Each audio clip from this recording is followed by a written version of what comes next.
لیوٹن میں شاہد آفریدی فاؤنڈیشن کے زیر اہتمام فنڈ ریزنگ ڈنر کا انعقاد ہوا۔ اس موقع پر پاکستانی اور کشمیری کمیونٹی کے مرد و خواتین اور بچوں نے کثیر تعداد میں شرکت کی اور دل کھول کر فنڈ ریزنگ میں حصہ لیا۔ تفصیلات جانیں گے لیوٹن سے صفدر بخاری کی رپورٹ میں۔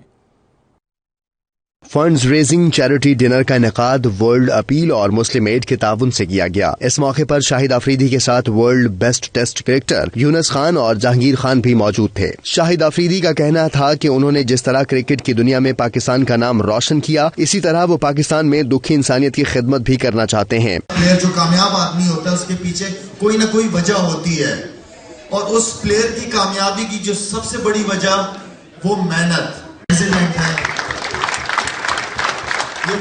یہ پاکستان کے وہ اسپورٹس مین، یہ پاکستان کی وہ عزت ہے جو میرے خیال میں پاکستان کی ہسٹری میں اس سے بڑا اسپورٹس میں کسی کا نام نہیں ہے جو انہوں نے پاکستان کو عزت دی اسپورٹس سے، ماشاءاللہ۔